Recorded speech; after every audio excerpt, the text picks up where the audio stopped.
So Nalyssa Smith is a player for the Indiana Fever. And she is a player that has really divided opinions because there is kind of a bit of an inconsistency when she plays. Like sometimes she looks like an all-star.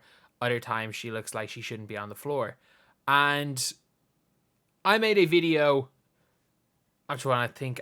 I made a couple of videos on Nalyssa Smith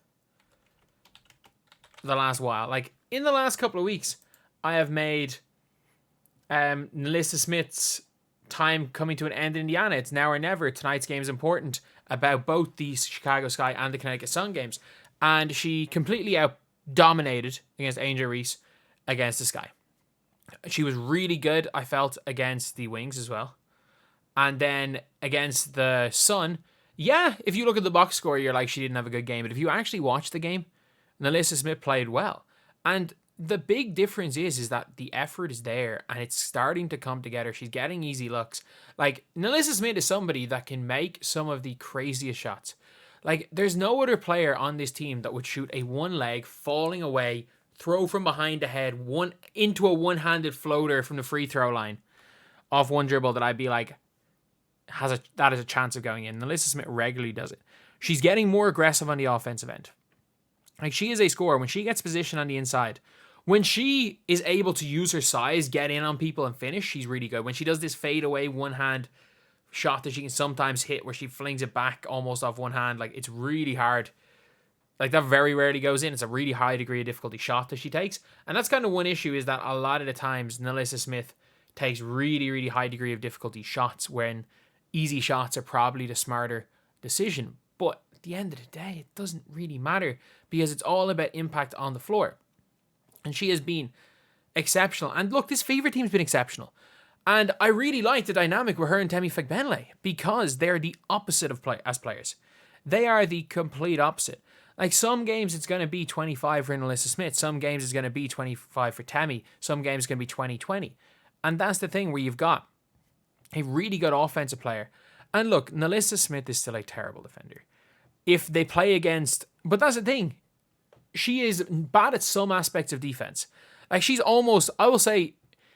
Her issues with defense is she switches off the ball and she has a really bad tendency of jumping and turning. She's a really bad tendency of kind of jumping and turning instead of just going straight up. Like, the law of verticality does not apply to Nalyssa Smith. There are a lot of times where she's in good defensive position and just fouls because she turns her body for no reason. So that's where her real issues are in defense, and then just defensive focus. She's a hell of a rebounder and a hell of a finisher. Her shot, heck, she hit a three. Was it against the Chicago Sky? She went and hit a three. It was against one of them, and it's like, she's hitting threes, it's just GG's. It's game over if Nalyssa Smith is out here hitting threes. But her shot isn't quite as far back over her head as it used to be. It's not like from here anymore. It's more now like here. It's still over her head, but like, it's not from here.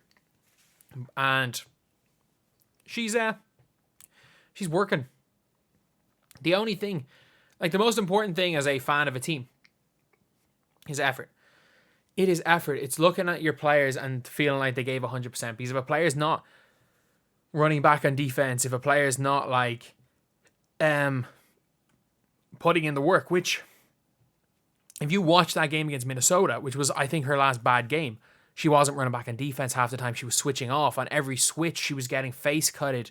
Fee Collier just had her way with her. And it wasn't like Fee was doing anything crazy. Fee was just running and cutting. That's all she was doing. And the step up in these last few games has been huge because now the team's winning. And there is a correlation between the team winning and Nalyssa Smith playing well. There is that correlation because you've got Caitlin Clark, Aaliyah Boston, and Kelsey Mitchell. The three of them are going to always, at worst case scenario, give you a 7 out of 10 game. Caitlin's gravity alone means that even if you're not judging by her standard, in general, she can't give you less than a 6 out of 10. The way Kelsey Mitchell's playing right now, it's hard for her to have a bad game. And Aaliyah Boston is one of those players that her IQ is so high that even when she's not scoring, she's impacting the game in a bunch of different ways. But if Nalyssa Smith is making her shots and she's giving you 12 to 14 a game, the team's nearly unstoppable. They are. And that's really what it comes down to Nalyssa Smith. Is I'm not entirely sure that she's the long-term piece that Indiana need. I think I've said it from the very start that I think this is a situation where it's like, I think Nalyssa Smith would be better for a different team, and I think Indiana would be better replacing Nalyssa Smith. Not necessarily, like, if you can't get a good free agent to replace Nalyssa Smith, obviously you keep Nalyssa Smith. Like, simple as that. You don't get rid of her. You protect her in this upcoming expansion draft. No question, no ifs, ands, or buts about it. You protect her in the expansion draft. But it's going to be very, very tough when it comes to her, like, long-term fit on the Fever, because the team has cap flexibility because your two best players are in their first and second year, or two of your three best players in their first and second year. And Lexi Hull, I think, is a better connective piece than Nalyssa Smith is, and they have a max contract to give at her, which realistically is going to be given at her position. So it's going to be a tough one, but for her own career, this last stretch of the season is going to be huge, because if she, again, there's a possibility that they sign a power forward and bring her off the bench next year, which is not going to be good for her.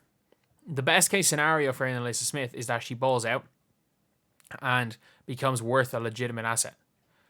She could very, very well be somebody that maybe you don't let go to the Valkyries, but maybe during the offseason you trade her to the Valkyries. Maybe you're able to go and say, like, look, we'll give you her, give us your next year's first round pick, which I don't think they would do, but let's just say, I don't know, I'm trying to think of who would maybe make the Nalyssa Smith trade for a first, because she'd be coming off the bench. The Connecticut Sun don't have their first, and they don't have their first next year either. So they obviously can't make that trade. Heck, like, there are definitely trades you can make to get an equivalent of a first or a good starter for a Nalyssa Smith, and it could be something that works out for both parties. Like sending her to maybe not the Sun, it could be something like sending her to the Aces. You don't want to improve the Aces because if they feel like they're contenders with you next year, maybe you can send her to the Aces for like a Megan Gustafson, whereas you improve fit but get the worst player, and then you've got your starting power forward if you're the Aces. Something like that. Either way, if you are on Nalyssa Smith, the way she has stepped up recently has been admirable. Like, she had a bad stretch of games, and she's having a really good stretch of games. And the biggest change is the work rate. That is what it comes down to, because even if her shot's on, great. If her shot's off, at least now you know you're still getting that, like, you're still getting an effort level that realistically, not that it wasn't there, it didn't appear to be there anyway from the outside looking in. You are now getting an effort level from her where it's like, I think she looks worse because she's guarding the other team's best player most of the time because they play the same position as her. And it's not in the playoffs. She's probably going to be the weaker of the power forwards. But I think that if she comes up against the Sun, I think she's done a good job on AT at times this year. I think it depends. Like, if they're playing the Lynx, that's a Temi game. If you're playing the Sun, that's an Nalyssa Smith game. In the playoffs, if you're playing the Liberty, I don't know which of them. I don't know who you're going to guard. I don't know which of them is going to guard Stewie. I don't think either of them can guard Stewie, to be honest. That's just going to be a tough game in general for them if you play Liberty. If you're playing the Aces, that's an Nalyssa Smith game because you can put her on Gustafson or Stokes.